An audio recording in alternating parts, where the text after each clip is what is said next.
todos, sejam todos muito bem-vindos para o terceiro episódio do Trocando Ideias Espíritas, onde nós assumimos um compromisso aqui de tecer alguns comentários, de fazer algumas observações sem a intenção, sem a pretensão de fechar o assunto sobre a obra O que é o Espiritismo, escrita pelo codificador da doutrina espírita, Allan Kardec. Antes de convidar a nossa bancada, eu gostaria de convidar todos a se inscrever no nosso canal.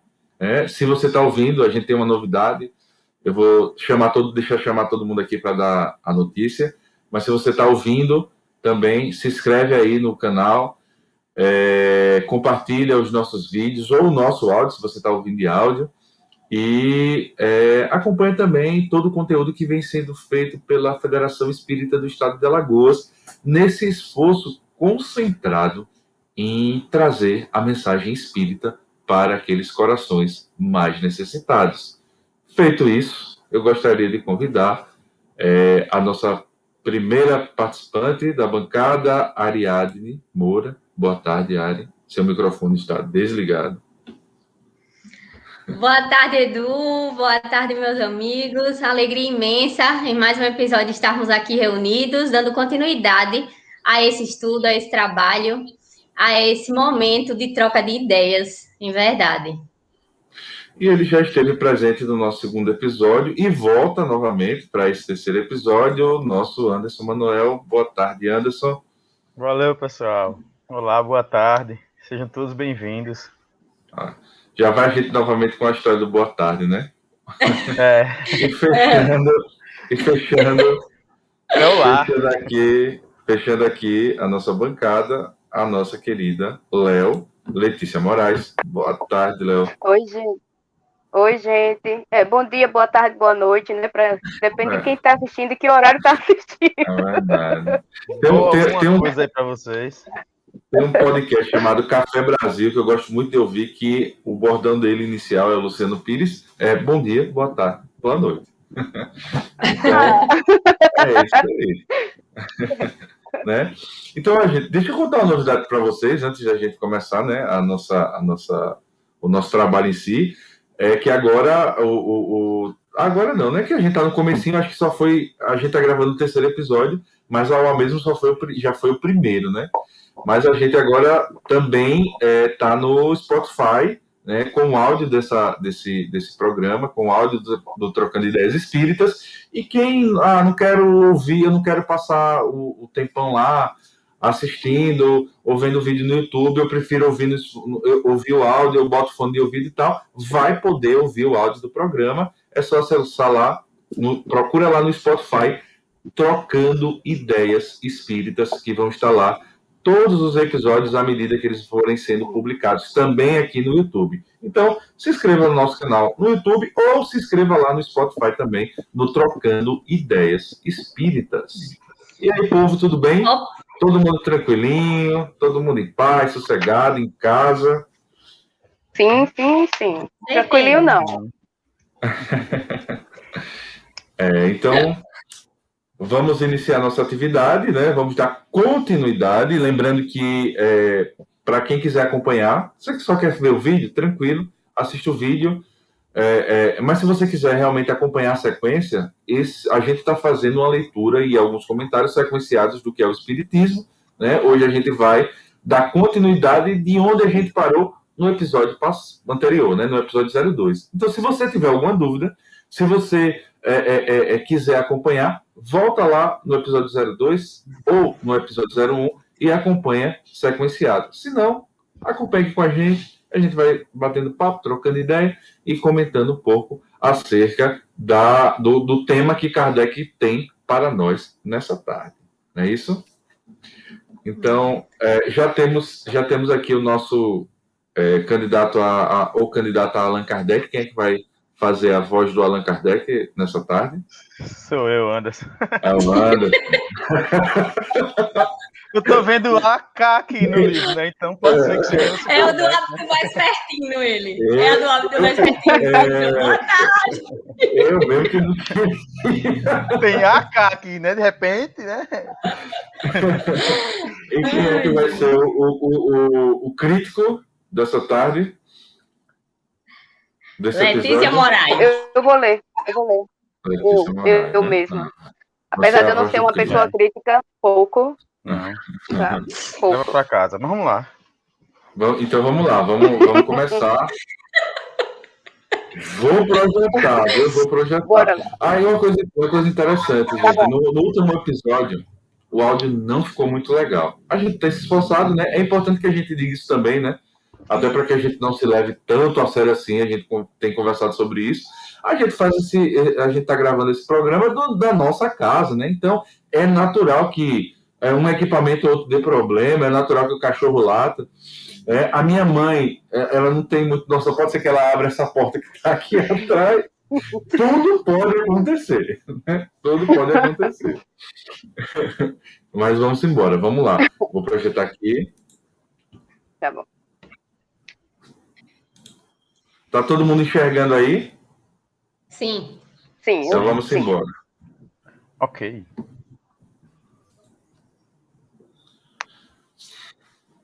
Então vamos lá, vamos dar continuidade no questionamento. Não procurais, pois, fazer prosélitos? Para que faríamos de vós um prosélito, quando não o quereis ser? Não faço convicção alguma.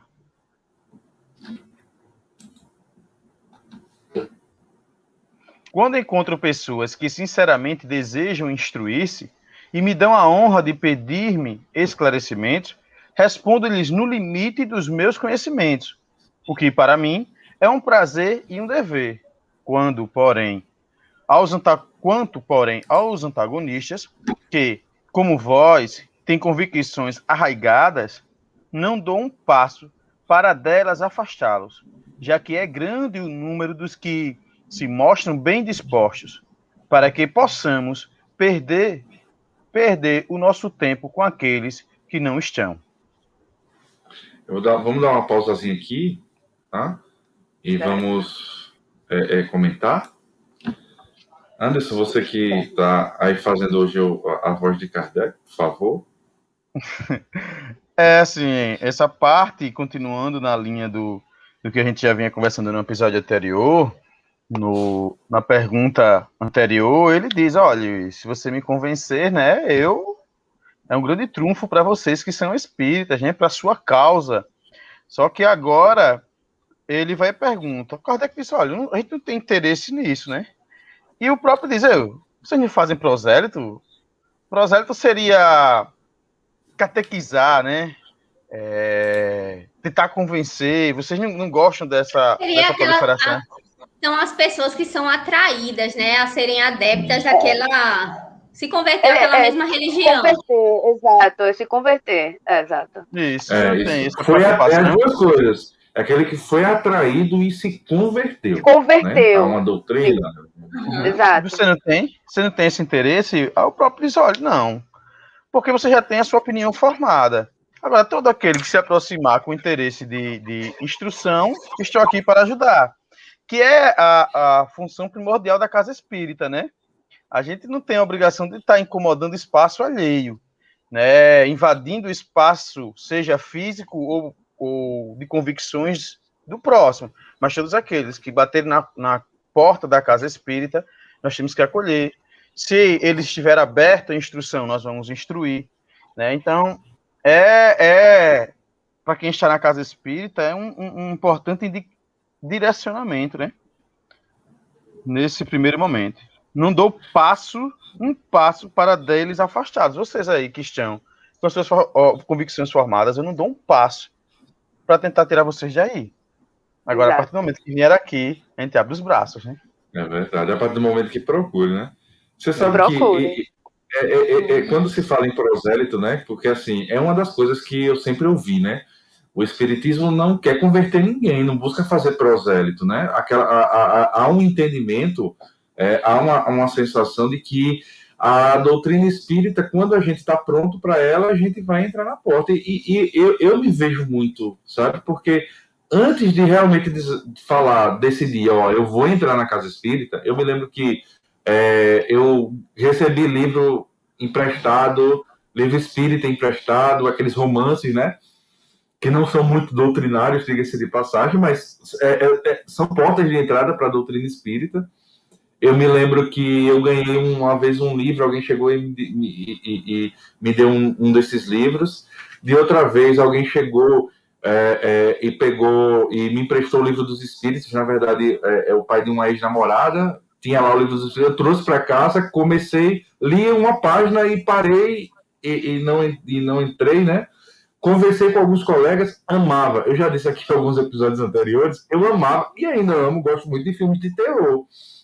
E adorava, e em um determinado momento eu assisti um filme e comecei a pesquisar. Eu me lembro que eu botei na internet, no Google, Espiritismo, e a primeira coisa que eu vi foi: o Espiritismo é uma doutrina que carrega como principal bandeira, fora da caridade não há salvação. E a partir daí eu mergulhei. E eu comecei a ler, e eu peguei indicação de que era espírita, e comprei o livro dos espíritos, li. Depois que eu li o livro dos espíritos, vou estudar. Aí fui para uma casa espírita.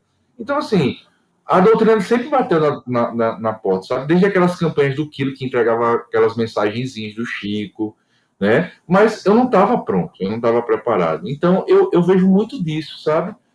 Cada um tem o seu momento, cada um tem aquele momento que vai buscar suas respostas, e caso, né, se depare, caso encontre a doutrina espírita, certamente não faltará, né, pessoas bem intencionadas dentro das casas espíritas que vai ajudar.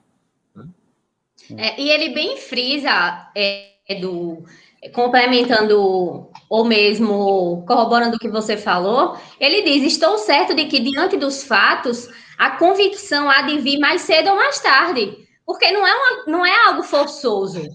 É algo de que os adeptos, eles vão de vir, eles vão de bater a porta, eles vão de buscar esse esclarecimento e essa orientação. Então, não é válido você forçar algo que tem um fundamento em si e que mais cedo ou mais tarde haverá todo o seu desfecho, né? Toda a sua completude. É verdade. O Du colocou a forma como ele encontrou a doutrina espírita, né? E a gente tem o costume de falar que as pessoas entram na doutrina espírita, claro que tem outras formas, mas entram na doutrina espírita ou pelo amor ou pela dor. Né? E no caso do Du foi pelo amor ao conhecimento, na verdade, né? Como é, Du? Eu estava pensando nisso. Foi pelo amor ao conhecimento, né? E aí o Né.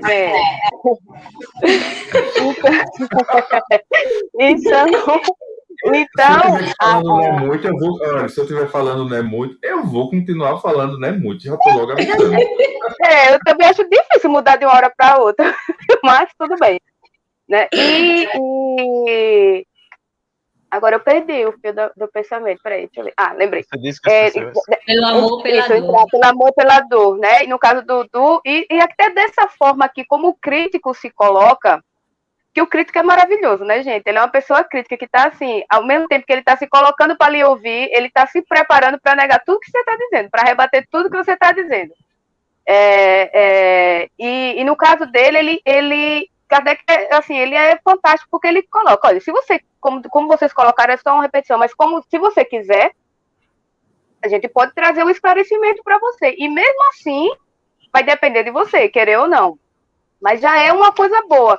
Muitas vezes, eu acho que é mais fácil até, eu acho que fica até mais fortalecido o espírita quando entra pelo amor, sabe, ao conhecimento. Porque ele vai compreender muito antes até daquele que entrou pela dor. Aquele que entra pela dor, às vezes, quando a dor passa, faz, tá bom, obrigada, muito obrigada, e aí se afasta. Mas aquele que compreende de lá, pode dizer, Ari.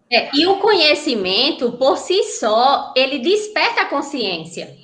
E muitas vezes a atitude reacionária é a fuga. Daí pela qual Kardec finaliza na frase dizendo Nada altera na pesagem o fato desses partidários não adentrarem. Por quê? Pelo fato de nunca me vereis incomodado para atrair as nossas ideias aquele que, como vós, sabem as razões que tem para fugir delas.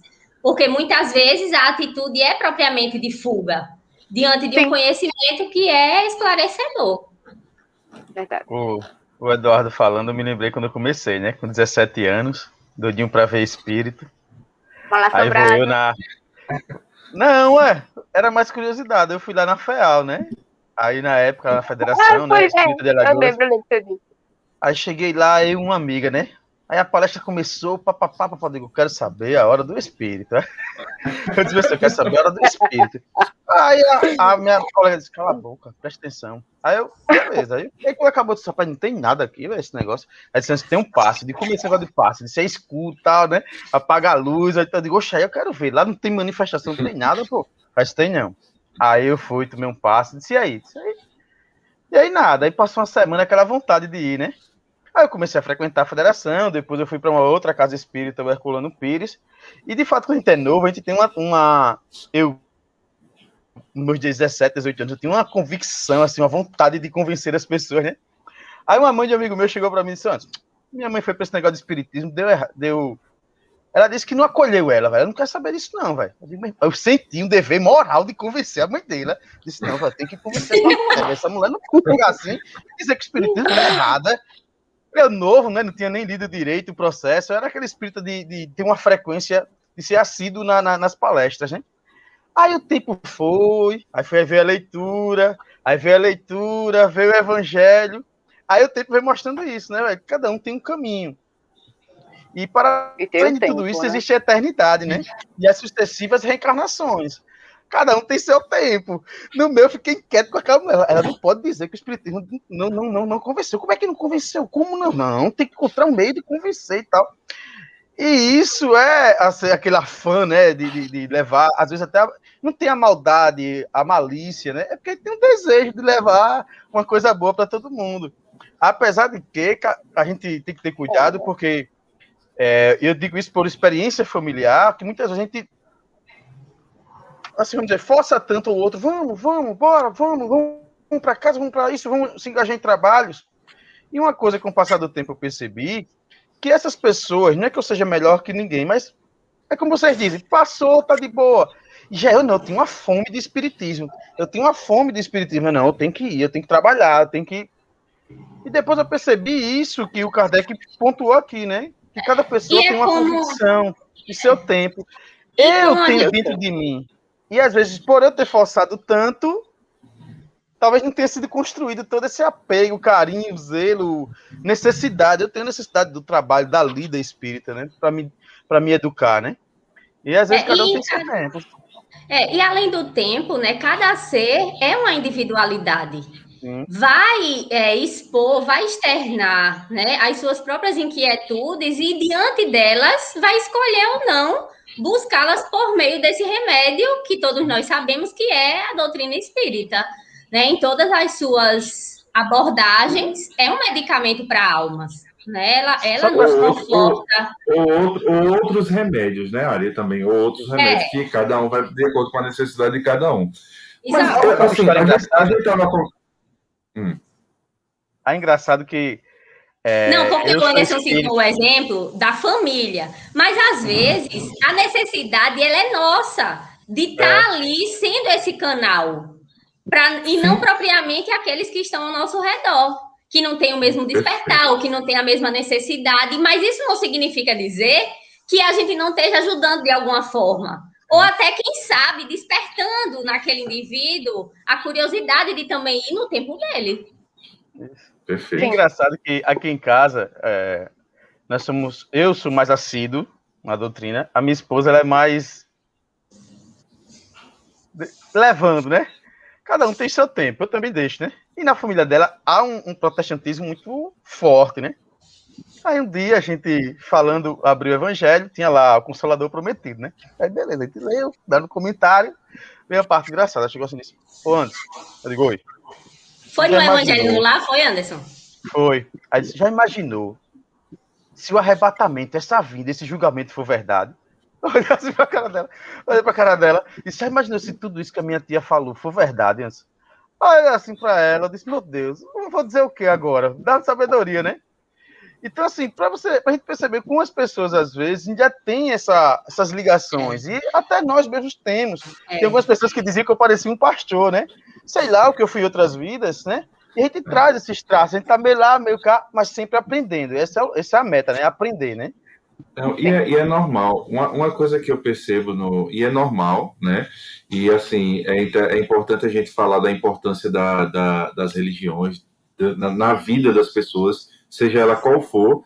A gente sempre aconselha, dentro da Casa Espírita, a gente aconselha aqui no Trocando Ideias, que você procure Deus, né? Da forma que você melhor vê, na sua melhor visão de mundo. Né? E é interessante, é importante que a gente frise isso, né? Cada um com a sua convicção, respeitando a convicção dos outros. Mas a gente falando dessas coisas, e eu fiquei curioso. E aqui vamos externar, exercitar nossa curiosidade, né? A gente está falando, eu já falei como foi que eu conheci a doutrina, o Anderson já falou, Letícia Moraes, como foi que você entrou no Espiritismo? Maria. Você gosta de filme de terror? Mas assim. Todos os detalhes, Letícia, por favor. Não foi pelador, não. Sem muitos detalhes. Não, nem se preocupe. Tem momentos que esse áudio precisa ficar silencioso, tá? Foi pelador, pelo malassombro meu. Não é malassombro, não, malassombro meu. Pelador. E eu vim com essa postura, o Anderson com 17 aninhos, repare, já veio com aquele sentimento de que queria ouvir, de que queria ver. Eu já cheguei na doutrina duvidando de tudo. Olha, eu vou, porque você quer me levar, que no caso era minha irmã. Tudo bem, e porque eu estava sofrendo. Aí eu digo, bom, eu vou tentar parar de sofrer aqui. Ela está dizendo, mas eu fui sem acreditar. Apesar de que aquele grupo, que era o Centro Espírita, até que o Anderson também fazia parte, que é o Herculano Pires, eu já convivia com algumas pessoas, porque elas conviviam conosco por conta da amizade com a minha irmã. Então eu fui, mas olha, foi difícil para mim, viu? Foi muito difícil, porque eu não acreditava em reencarnação. Então eu entrei dentro do Centro Espírita. O que acontecia quando você passava, quando você ia deixar sua irmã no Centro Meu Espírita? Meu Deus, Eduardo, eu pensei que eu não ia lembrar. Se ele não perguntasse, eu ia perguntar. Eu sabia. Minha gente, sabe como é o nome disso? Emboscada. Aqui porque olha só como eu sou humilde, eu coloquei como se fosse uma crítica, né? Alguma coisa assim, não, minha gente, eu mangava mesmo. Eu passava de carro com a minha sobrinha, passava de frente ao Centro Espírita, que me acolheu antes disso, passava por ele, quando ele passava, eu olhava pra minha sobrinha e fazia, Espírito! Aí começava as duas rirem, ai meu Deus, aí depois esse Centro Espírita, meu Deus, me tirou do fundo do poço. Nossa, foi horrível. E eu envergonhada, eu digo, bom, tem espíritos, né? A gente aprende que no centro, aliás, das instituições tem uma equipe espiritual, né? Uhum. E quando eu cheguei, eu morta de vergonha, digo, meu Deus, eles sabem que eu passava aqui mangando, chamando espírito. E eu ficava, meu Deus do céu, mas é isso mesmo, mas eles são bons, eles são, né? São melhores que eu. Entrar, mas eu fiquei com vergonha, viu? Fiquei morta de vergonha quando eu entrei. Eu ficaria também, certamente. Obrigada, Eduardo. Você mereceu vergonha mesmo. Aí foi, minha gente. Aí foi aí que eu me apaixonei pela doutrina. E agora, isso assim, eu preciso frisar, até porque vocês já acabaram comigo, que o que mais, assim, que me atrai... Eu entrei pela dor, mas quando eu pude... Como é que eu digo? Quando eu percebi que a doutrina espírita não era só aquela coisa fantástica que, na minha ignorância, eu acreditava que era de espírito, que só tinha aquilo, que, na verdade, é uma doutrina muito racional, aí isso me chamou muita atenção, sabe? Ninguém se incomodava de eu fazer questionamentos, eu fazia questionamentos, alguns respondiam, ninguém nunca me prometeu uma cura, ninguém nunca me prometeu, vai acabar com 15 dias, tá tudo certo, tomar quatro passos, nunca disseram assim. Você precisa querer, precisa ter paciência, e nós podemos ajudar. Agora, a pessoa que mais vale ajudar é você mesma. aquilo, eu gostei tanto de ouvir aquilo, apesar de eu estar muito, assim, debilitada mesmo, mas eu gostei de ouvir aquilo porque, de repente, eu sentia vontade, eu digo, não, eu vou, porque, né, eles não estão me enganando, e aí eu fui cada vez mais agradecendo por essa doutrina, querendo trabalhar por essa doutrina, querendo divulgar essa doutrina, é exatamente como a gente começa a ter uma sede, assim, de doutrina espírita mesmo. Verdade. E você, Ari? Como é que você começou? Então, quando eu era mais nova, né? A criatura aqui só tenho 31 hoje, viu, minha gente? Eu tô completando 31.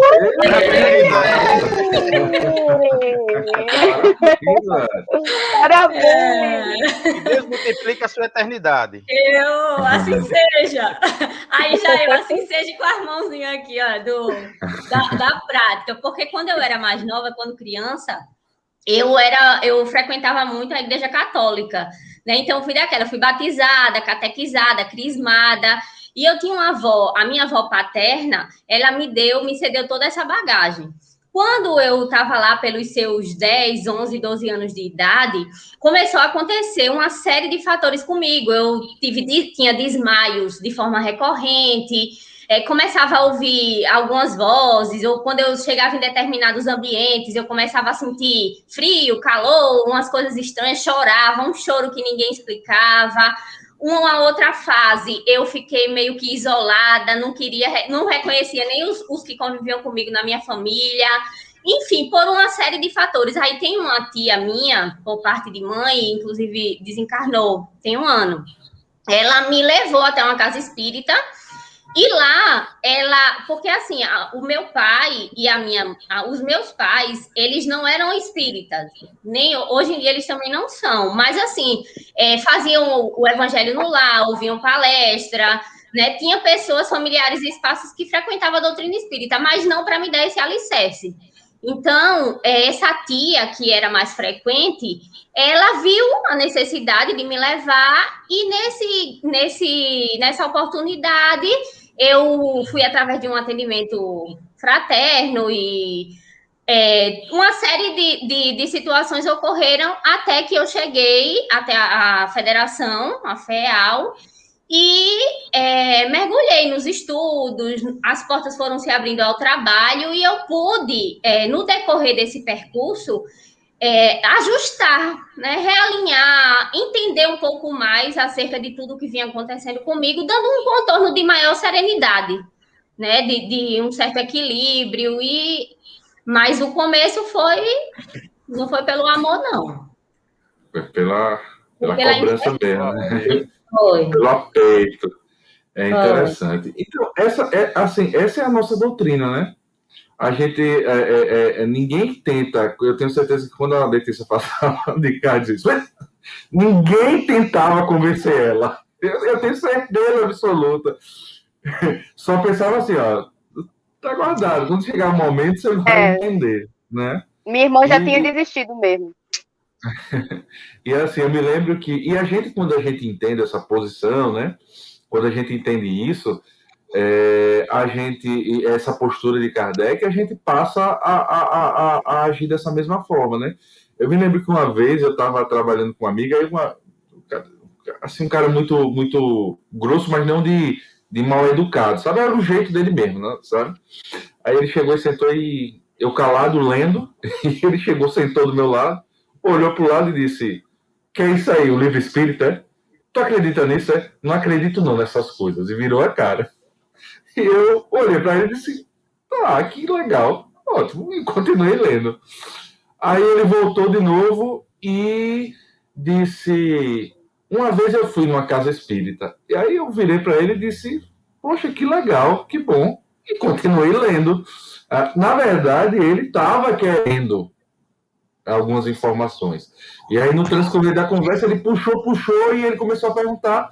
E ele tinha passado por algumas experiências mediúnicas de fato, e ele tinha dúvidas e ele queria tirar. Mas a forma que ele me abordou foi, tipo, eu vou dizer que não acredito para ele tentar me convencer, né? E não foi isso que aconteceu, porque a gente aprende e a gente entende que não é a doutrina espírita não busca realmente converter ninguém, né? Nós buscamos o conhecimento através das nossas experiências de vida, né? Da nossa visão de mundo. E isso é muito legal, porque quando a gente busca dessa forma e a gente compreende, dificilmente você vê alguém, eu acho que eu vou sair daqui. Né? Eu conheço pouquíssimas pessoas, né? Assim, raríssimo, no universo de 200 eu conheço uma pessoa que chegou na casa espírita, lá na federação, e saiu de lá e hoje está em outra religião, sabe? Então, assim, é porque realmente a gente busca quando é um momento, quando a gente está necessitado daquilo. Seja uma necessidade de uma dor, seja uma necessidade em busca de conhecimento, em busca de respostas. Né? Exato. Algum comentário a mais ou a gente pode seguir? E, em essência, entendemos que a reencarnação é preciso, né? Seja por meio do amor ou por meio da dor, é preciso estarmos nesse embate, né? É preciso estarmos nessa luta constante, né? Em torno de nós mesmos e em torno de tudo o que se nos apresenta, né? Para até a gente entender a nossa relação em se tratando da reencarnação, como nos diz no Evangelho de Jesus segundo o Espiritismo, acerca da reencarnação e os laços de família. Né? A gente vai entender também o porquê de certos problemas, de certas dificuldades. Então, ela vai dando essa bagagem, né, para que a gente possa, cada vez mais, ir construindo degraus que vêm nos alicerçar. Eu não vou nem comentar nada sobre reencarnação, sabe, Ari? Porque eu acho que a gente ainda, quando a gente começar a falar, a gente vai perder um tempão falando sobre isso, né? Que é um tema muito interessante, assim, muito interessante mesmo. Eu acho que até nessa obra ele vai chegar esse momento da gente fazer esses comentários, mas é exatamente isso. Vamos ler mais um parágrafo da resposta de Kardec ao crítico, né? Deixa eu abrir aqui. Vai lá, Anderson. Diz aí, mais cedo ou mais tarde, a convicção virá, diante dos próprios fatos, de modo que os mais incrédulos serão arrastados pela torrente. Por ora, alguns partidários, de mais ou de menos, não farão qualquer diferença na balança. É por isso que jamais me vereis incomodado para atrair as nossas ideias. Aqueles que, como vós, têm boas razões para fugir delas. Então, mais uma vez, ele reafirma, né, que não tem essa preocupação de fazer prosélito, de encher o Instituto de Estudos Espíritas Parisiense, né? Ele não tem essa preocupação de ter a casa cheia, de ter adeptos, né? De ter um grande número de adeptos. E isso também corrobora, mais uma vez, né? Com o que a Ari falou, né? Com a concepção da reencarnação. Se ele acredita na reencarnação, ele sabe que haverá várias sucessivas existências e cada um terá seu momento, o seu tempo, a sua reencarnação para isso. Talvez não seja dessa, pode ser na próxima. Só que a gente tem que ter cuidado com isso, viu, Anderson? Rapidinho. Porque, assim, do jeito que a gente tem uma tendência natural a empurrar as coisas com a barriga, isso pode ser um convite a você para outra lado. Não, eu vou ter outras vidas, então nessa eu vou fazer isso. Entendeu? É bom a gente ter muito cuidado com isso. Só que aí o livre-arbítrio dá ele a responsabilidade por isso, né? O próprio conceito de reencarnação, ele vai nos remeter, né, a isso, a essa ideia. Porque nas sucessivas experiências, nas sucessivas encarnações, mas o importante, e que eu pensei mais importante, é o indivíduo se colocar naquela oportunidade, na oportunidade que se apresenta, entendendo que ela é a oportunidade de você ali reparar, ajustar, realinhar, promover o que de necessário naquela oportunidade. Porque se a gente ficar nesse mecanismo, né, das várias vezes. A gente precisa entender assim também que, tipo, se a gente for observar, a gente vem de sucessivas reencarnações, de séculos de um cristianismo até um certo ponto assim, temedor, né? Então a gente guarda muitos medos, muitas dúvidas, né? Até medos de quebrar paradigmas. Então tem pessoas que têm sim medo, têm estigmas com relação à reencarnação, que às vezes uma encarnação e o simples contato com a doutrina não vai dar a ele o esclarecimento necessário. Isso. E quando eu acho massa que, fora da caridade não há salvação, ele pode até não aceitar naquele momento a reencarnação. mas a pessoa bondosa e caridosa que ele for, em todos os aspectos da sua vida, é o que vai contar ponto para ele. Em algum momento ele vai entender esse princípio, né? E o postergar, mais uma vez, também é escolha, é o livre-arbítrio. Então, ela vai decidir em algum momento. E daí outros princípios vão estar inseridos, né? Causa e efeito. Para você ter uma ideia, quando quando eu era jovem, eu passei um tempo afastado da doutrina. Aí eu comecei a me relacionar com essa minha esposa, né? Aí ela, meio evangélico, aí vamos lá pro meio evangélico. Aí, pô, já fui meio assim, né? Vamos! Aí, porque não é uma coisa que eu tenha, não é que eu seja errado, mas eu não tenho esse apreço. Se você me jogar em um trabalho espírita, eu me sinto o cara mais feliz do mundo. Mas não é porque eu tenho uma rejeição por ele, não é porque não é a minha sintonia, né? Então chegou uma vez na escola dominical, que nós nos separamos, né? Minha esposa foi para uma outra sala, eu fui para. Beleza, voltou. E na hora, antes do culto, minha esposa disse: antes, deixa eu te contar uma coisa. Eu disse: diga, minha filha. Ela disse: Anderson, a senhora que estava organizando o estudo dominical, ela estava de queixo caído, muito preocupada com um familiar dela. Disse que estava muito preocupada mesmo, reuniu a família, porque o familiar dela chegou em casa e disse que foi visitar uma casa espírita. Olha, o familiar só foi visitar. Agora imagine esta senhora em uma próxima. Ela teve contato ali, o familiar dela falou de reencarnação, ela passou a escola dominical todinha só falando mal, né? Ela teve contato com, por mais elementar que seja, com a reencarnação. Mas os valores morais dela não deixou, e intelectuais e sentimentais dela não deixou. E possivelmente uma próxima encarnação ela possa vir um pouco mais mole, ou não. Na próxima, um pouco mais mole, ou não. Então, às vezes, o tempo para aceitar a encarnação, a reencarnação, esse princípio, cada um tem o seu, e dá medo. Tem familiares que têm medo desse negócio de reencarnação, né? Então, assim, cada um tem seu tempo, né? E eu não sei vocês, mas comigo funciona assim. Quando você tem convicção da doutrina que você professa, da doutrina que você abraça, é meio que assim, eu vou usar o termo mais grosseiro, mas não é isso. É meio que você não se importa se fulano tá falando mal de você, porque você, né, porque você não tá no meio religioso dele, porque você não pensa igual a ele. Tipo, você tem a sua verdade, cada um tem sua verdade, né? A gente aprende dentro da doutrina espírita a respeitar a realidade de cada um, mas eu tenho a minha verdade. Então, assim, se eu tenho a minha verdade, eu sinceramente não me preocupo se o meu vizinho. Vou dar um exemplo para vocês, tá? Daqui da minha casa. Hoje em dia, nem tanto, mas às vezes acontece. Às vezes eu ia para a federação, eu vai para onde? Vou para a casa espírita. Vai para a casa espírita, vai. Minha mãe ainda é católica, minha família é toda católica e tal. Minha mãe ainda entende, já foi para uma casa espírita, aquele católico, mas também espírita, e aquele, uma coisa e outra. Mas meu pai não. Aí meu pai disse, não dizia para mim, né? Embora eu achava muito engraçado. Aí ele dizia assim: cadê o Eduardo? Já foi bater tambor? Foi? Tem muito isso, né? Sabe? E assim, adianta chegar lá e dizer: eu não bato tambor. Não adianta, você acha que eu bato tambor? Paciência, respeito, né? E eu não vou tentar convencer, sabe? Não vou tentar convencer. Amo, respeito, mas sinceramente não vai ser saudável. Se um dia ele me procurar com sinceridade, buscando entender alguma coisa, eu vou tentar explicar a ele, como o Kardec colocou aqui, na medida da minha condição e da minha possibilidade. Se eu não conseguir, eu vou procurar ajuda, né? Vou procurar outras pessoas que possam me ajudar. Como o Kardec diz aqui, né? Mais cedo ou mais tarde, a convicção virá diante dos próprios fatos. E aqui eu vou até estender dos fatos da vida, né? A vida vai nos conduzindo, a experiência vai nos tornando mais maduros, né? E mais abertos a buscar Deus das mais diversas formas, né? Até então, mesmo para entender a necessidade ou não de intervir ou mesmo não nessas situações.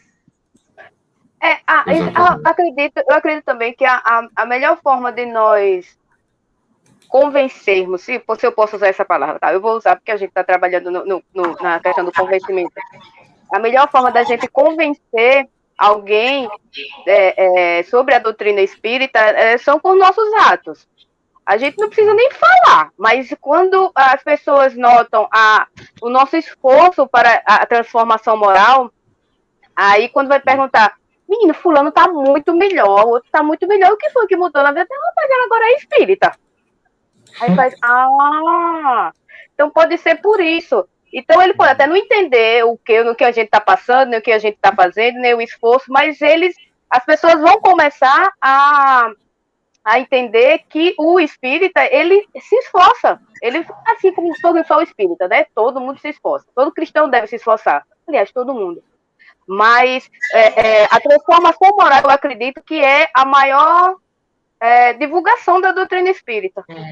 Porque é o fato concreto. Aconteceu, a pessoa está se transformando, aquela pessoa mudou, aquela pessoa modificou.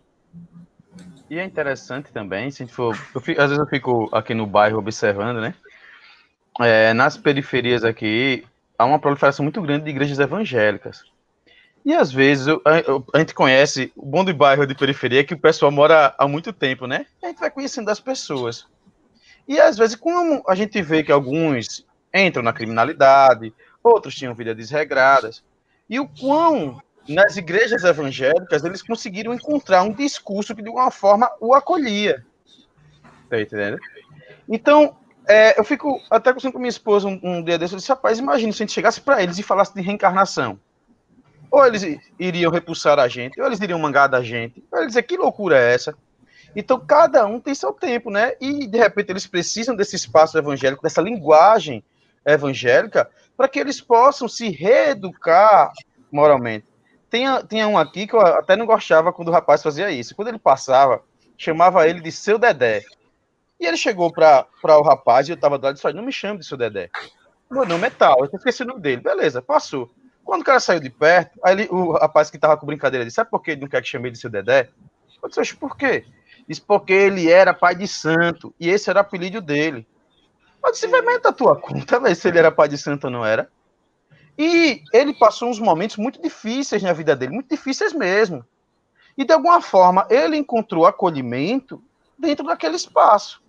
Sim. E aí eu vou chegar para ele. Nós entendemos, né? Nós entendemos. Respeitar não significa propriamente compartilhar das opiniões. Sim. Mas um dever nosso, né, de entender a realidade da pessoa. Isso. Mas só para encerrar.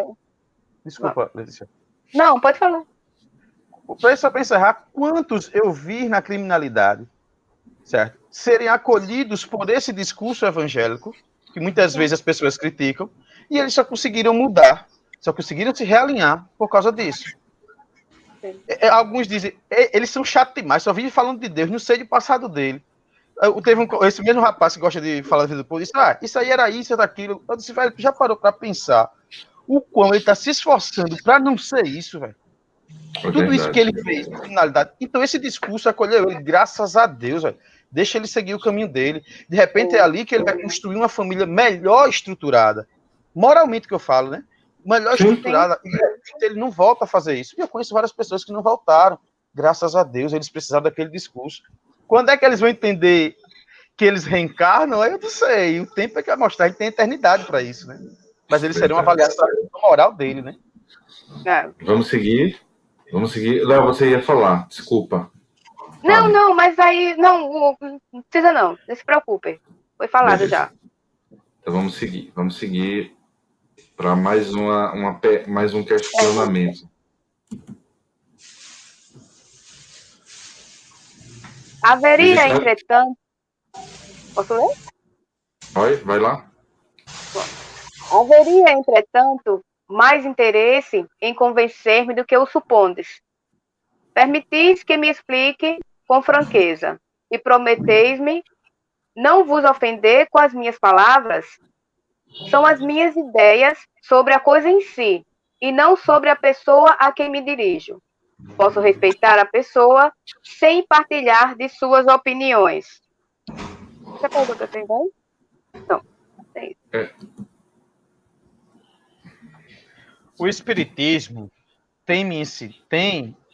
o Espiritismo me tem ensinado a não levar em conta essas mesquinhas suscetibilidades do amor próprio e a não me ofender com palavras. Se as vossas expressões saírem dos limites da urbanidade e das conveniências, apenas concluirei que sois um homem mal educado. Quanto a mim, prefiro deixar que os outros fiquem com os erros a compartilhar deles. Só por isso já vedes que o espiritismo serve para alguma coisa. Exatamente. Então,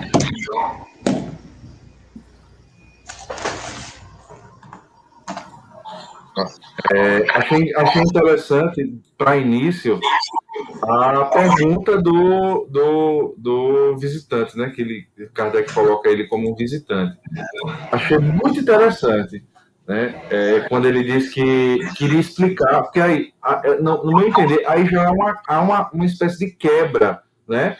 Como ele percebe nesse diálogo franco, como ele percebe que Kardec não está interessado nesse momento a tentar convencer, a violar sua consciência, ou a ter interesse de convencer porque ele vai conseguir influenciar mais pessoas e agregar mais pessoas para sua religião, ele já, para mim aqui, eu enxergo assim, não sei vocês, mas eu já enxergo aqui uma quebra, né? Quando ele diz, permitis que me explique com franqueza e prometei-me não vos ofender com as minhas palavras. São as minhas ideias sobre a coisa em si e não sobre a pessoa. Ele está querendo dizer que não, eu vou agora falar com franqueza, no meu entender, né? Expor a minha verdadeira opinião acerca dessas ideias, o que eu penso, e não estou querendo lhe ofender, mas simplesmente expressar a minha ideia. E denota... vai, Fica à vontade, desculpa. vai lá.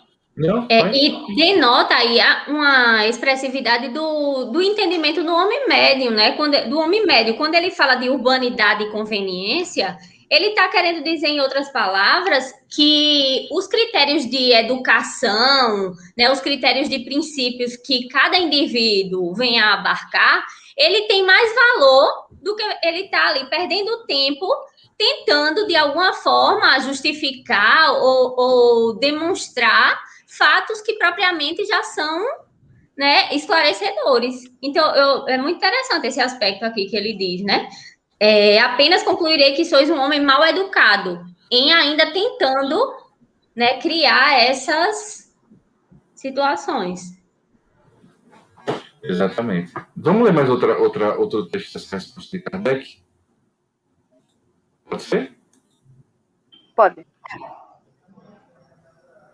Como já vos disse, Senhor, não tenho a pretensão de vos fazer adotar a minha opinião, respeito a vossa. Se é sincera, como desejo que respeiteis a minha. E por que acreditais que o Espiritismo é um sonho sem sentido? Por certo, dissestes, vindo à minha casa, vou ver um louco. Confessai-o francamente, pois com isso não me ofenderei. Todos os espíritas são loucos, é coisa sabida. Pois bem, visto que julgais assim, receio transmitir-vos a minha enfermidade mental, causando-me surpresa ver que buscais com tal pensamento uma convicção que vos colocará no número dos loucos. Se já estáis convencido de que não conseguiremos convencer-vos, vossa atitude é inútil. Vossa atitude é inútil, pois só terá por fim a curiosidade. Por favor, encerremos o assunto, pois não tenho tempo a perder em conversações sem objetivo. Bom, eu já noto aqui... Muito grosso. Eu já noto aqui uma redundância.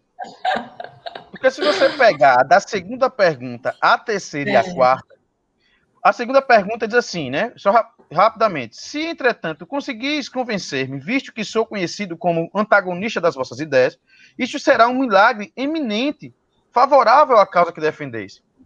Aí o Kardec vai lá, não avança. Aí ele vai, você não diz aí, não procurais, pois, fazer prosélitos? Aí, na terceira pergunta, que é a quarta da ordem, né? Ele diz, mais uma vez, redundante, né?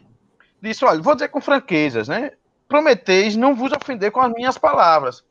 Mas, assim, ele vai dizer aqui, são minhas ideias sobre a coisa em si, e não sobre a pessoa. Olha, tudo isso que eu falei até aqui, que eu estou forçando a barra, isso aqui não é contra o senhor, é contra as suas ideias. Só que é perceptível também, quando a gente vai lendo a ordem, que, tipo, esse crítico, ele está no senso comum, na percepção, na sensibilidade dos seus sentidos do que ele vê espiritismo. Como assim? Ele não vê espírito, ele não toca em espírito, ele não escuta espírito, só tem umas farras públicas aí que é o conhecimento dele. Então, se for prestar atenção, ele está ainda no senso comum. E eu acho magnífico do Kardec é que em nenhum momento ele tenta avançar esse senso comum, falar de espiritismo, de perispírito, de espírito, de vários reinos. Não, ele não avança isso, porque ele sabe que esse crítico, ele não, de uma certa forma, leu posteriormente para conhecer a doutrina. Então, Kardec chega no final e diz, olha, essa conversa está muito redundante e está girando muito em torno da personalidade do crítico. Ou seja, me convença, você não é prosélito? Me convença. Então ele diz, olha, por favor, encerremos o assunto, pois não tenho tempo a perder em conversações sem objetivo. Porque a doutrina, nessas 3 perguntas, não foi tratada de forma objetiva, como objeto de análise, mas sim o ego e a subjetividade de uma pessoa, que aqui nós chamamos simplesmente de crítico, né? Então, já que a gente está rodando, enxugando o gelo no mesmo canto e discutindo a sua personalidade, vamos acabar, porque esse papo aqui não tem objetivo. É, E eu achei magnífico.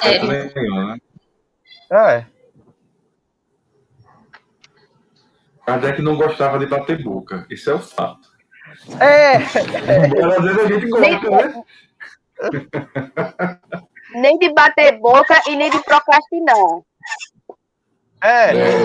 Ele dá uma importância pro tempo, ele faz, olha, não tem tempo a perder. Ao mesmo tempo ele diz, o tempo é importante, mas para você empregá-lo, né, produzindo algo útil. Ele toca muito nesse de tempo. O Kardec não procrastina. Mas ele não tinha tempo, né?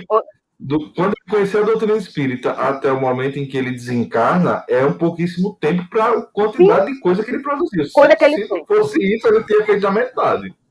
Pois é. E outra coisa, outro ponto aqui, lá no iniciozinho da resposta, assim, é meio brincadeira, tá, gente? Mas é uma brincadeira que é bom pra gente refletir. Quando ele fala assim, espiritismo me tem ensinado a não levar em conta essas mesquinhas suscetibilidades do amor próprio e não me ofender com palavras. Aí a gente vem no convívio diário, a gente vê que quase não tem espírita que tem milindre. Quase. Quase não tem espírita milindre. Peraí, deixa eu corrigir. O que é Mas isso? Kardec ainda fala, Letícia. Todos nós somos um pouco loucos. Então, exato. Mas olha só, gente, Kardec respondeu isso, que o espiritismo, então alguém está entendendo as coisas erradas aí, alguém tá pulando aí alguma etapa, alguém não está sabendo interpretar, alguém, praticamente todos, né? Mas realmente é a transformação moral aí, né, gente? Porque ele mexe com orgulho, né? Mexe com orgulho. E Kardec já veio com muitas coisas, né? Que ele precisava ter vencido, que ele não foi melhor do que ninguém. Ele precisou vencer isso durante as reencarnações dele. E nessa, como ele tinha essa missão, com certeza ele já vem trabalhando isso há bastante tempo. Então... E falando em loucura, né? Que é um dos pontos que bate, né? Porque assim, se a gente não vai bater tambor, como meu pai falava brincando, né? Vocês são malucos, né? Isso daí não existe, é a conta de loucos, né? E a resposta que Kardec dá é brilhante. E eu fico imaginando, o que eu fiquei imaginando depois foi essa visão de que o espiritismo é uma fábrica de loucos, né? Kardec vai tratar mais detidamente sobre essas questões, mas essa ideia de que o espiritismo é uma fábrica de loucos, e posteriormente, né, a esses fatos, esse diálogo que é narrado, cientistas, né, pessoas de extremo respeito daquela sociedade, lá naquele século, abraçando, se convencendo, pessoas que eram contratadas para provar que era uma farsa, né? Cedendo e dizendo, não, isso daqui é uma realidade, é exemplo do próprio William. Exatamente. Lombroso. Uma das que eu mais gosto é a história do Lombroso, né?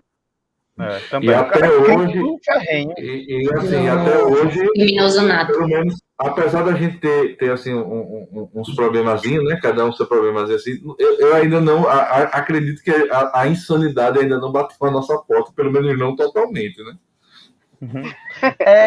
É o conceito, o louco, assim, se você pegar uma pessoa que não é espírita e pega esse texto aqui, aí vai dizer bem assim, olha aqui Kardec dizendo, olha, vocês são loucos. Mas o Kardec, né, descontextualiza e diz, você é louco, vocês são loucos. Mas o que o Kardec, ele quer dizer aí, que é a visão das pessoas sobre o espiritismo, quando não adentram, não estudam ela, é que é louco. Tem só assim uma indicação de leitura muito boa, que é o História do Espiritualismo, do Arthur Conan Doyle.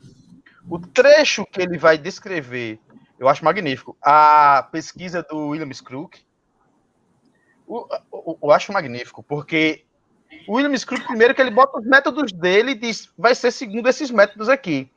E os fenômenos se submetem aos métodos do William Crook. E o relatório dele é incrível, né? De alguma forma eu tento negar, mas não tem como aqui, né? Olha, Anderson, que eu vou fazer essa anotação aqui para pegar esse livro para eu ler, viu? Eu também não li, não. Eu vou dar uma olhada aqui. Alzap é paladino também, as mãos se multiplicando. O cara assim disse, agora, como é que eu vou provar esse negócio aqui?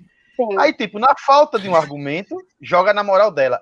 Ela é mentirosa, ela engana. Só que é muito mais complexo do que isso, né?